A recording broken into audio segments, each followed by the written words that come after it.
तथास्तु। आपने ये शब्द सुना तो होगा ही, है ना? इसका सीधा सा मतलब है जैसा तुम चाहो वैसा ही हो। ये सिर्फ एक शब्द नहीं, एक बहुत ही पावरफुल ब्लेसिंग है। एक ऐसी शक्ति जो हमारी इच्छाओं को हकीकत में बदल सकती है। तो आज चलिए इसी पॉजिटिव एनर्जी के साथ कुछ बहुत ही खास बातें जानते हैं। अच्छा, क्या आपके साथ कभी ऐसा हुआ है कि पैसा तो आता है पर घर में टिकता ही नहीं? या फिर आप पूरी मेहनत करते हैं और काम बिल्कुल आखिरी मोड़ पर आकर अटक जाता है? अगर हाँ, तो यकीन मानिए आप अकेले नहीं हैं। बहुत से लोग इन्हीं परेशानियों से जूझ रहे होते हैं।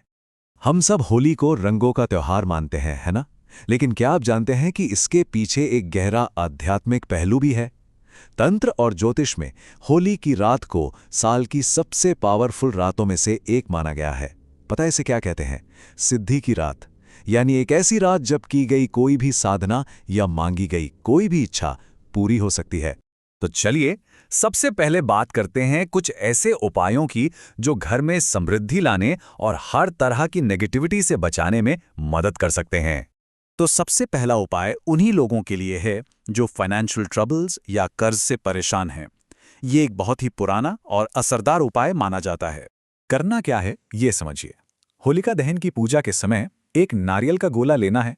उसमें पिसी हुई चीनी, जिसे बूरा भी कहते हैं, उसे भर दीजिए और फिर उसे जलती हुई होलिका की पवित्र आग में समर्पित कर दें।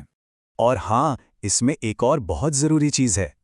अगली सुबह होलिका की थोड़ी सी राख लेकर आएं, उसे एक लाल कपड़े में बांधें और अपनी तिजोरी या जहां भी आप पैसे रखते हैं वहां रख दें। ऐसी मान्यता है कि ऐसा करने से घर में मां लक्ष्मी हमेशा के लिए वास करती हैं। अच्छा, अब आते हैं एक और आम समस्या पर, बुरी नज़र या नज़र दोष। अगर आपको कभी ऐसा महसूस होता है कि घर पर या परिवार के किसी सदस्य पर कोई नेगेटिव एनर्जी का असर है, तो उसके लिए भी एक बहुत सरल उपाय है। आपको बस पीली सरसों और थोड़ा सा नमक लेना है और इसे परिवार के सभी लोगों के सिर के ऊपर से 7 बार घुमाना है, जिसे हम वारना भी कहते हैं। इसके बाद इस मिक्सचर को सीधे होलिका की आग में डाल दीजिए। कहते हैं कि इससे साल भर की इकट्ठी हुई सारी नकारात्मक ऊर्जा जलकर वहीं खत्म हो जाती है। तो ये तो हुई समृद्धि और सुरक्षा की बात। अब आगे बढ़ते हैं और देखते हैं कि करियर और हेल्थ के लिए हम क्या कर सकते हैं। करियर ग्रोथ के लिए यहाँ 2 अलग-अलग उपाय बताए गए हैं, एक बिजनेस वालों के लिए और दूसरा नौकरी करने वालों के लिए। देखिए, अगर आप बिजनेस में हैं तो होली के दिन एक पान का पत्ता, उस पर एक सुपारी और एक चांदी का सिक्का रखकर शिव मंदिर में अर्पित करें। और अगर आप जॉब में प्रमोशन चाहते हैं तो होलिका दहन वाली जगह पर 21 गुमती चक्र चढ़ाएं। इसे बहुत शुभ माना गया है। अब बात करते हैं स्वास्थ्य की।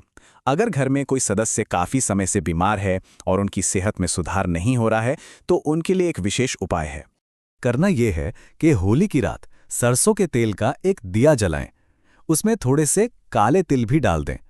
इस दिए को घर के मेन एंट्रेंस मतलब मुख्य दरवाजे पर रख दें और साथ ही जो होलिका की पवित्र राख है उसका तिलक बीमार व्यक्ति के माथे पर लगाएं। कहते हैं इससे स्वास्थ्य लाभ मिलता है। चलिए, अब हम आ गए हैं सबसे खास उपाय पर। इसे आप एक तरह का मास्टर रेमेडी या महा उपाय कह सकते हैं, जो किसी भी इच्छा को पूरा करने के लिए किया जाता है। जी हाँ, आपकी कोई भी दिली ख्वाहिश, कोई ऐसी इच्छा जो बहुत समय से पूरी नहीं हो पा रही है, उसके लिए ये उपाय है। इस उपाय में इन 2 नंबरों का बहुत महत्व है, 7 या 11। ये दरअसल परिक्रमा की संख्या है। मतलब आपको होलिका की आग के चारों ओर या तो 7 चक्कर लगाने हैं या फिर 11। तो प्रक्रिया बहुत सरल है। होलिका दहन की आग के 7 या 11 चक्कर लगाइए। हर चक्कर पूरा होने पर आग में एक बताशा चढ़ाते जाएं। और सबसे जरूरी बात, जब आप ये कर रहे हो तो अपनी वो खास इच्छा लगातार अपने मन में दोहराते रहें। पूरे विश्वास और श्रद्धा के साथ किया गया ये उपाय वाकई बहुत शक्तिशाली माना जाता है। तो ये तो हो गए सारे उपाय, लेकिन इन्हें करते समय कुछ बातों का ध्यान रखना भी बहुत जरूरी है। तो चलिए अब उन पर नजर डालते हैं। देखिए, सबसे पहली और सबसे जरूरी शर्त है पूरा विश्वास। जो भी करें पूरी श्रद्धा से करें। दूसरी बात, इन उपायों का इस्तेमाल कभी भी किसी का बुरा करने के लिए बिल्कुल ना करें। और तीसरी चीज, जब आप ये अनुष्ठान कर रहे हों तो कोशिश करें कि बीच में कोई आपको टोके नहीं। तो बस इन्हीं शुभकामनाओं के साथ आप सभी को होली की ढेरों बधाइयां। आपकी हर जायज मनोकामना पूरी हो। तथास्तु।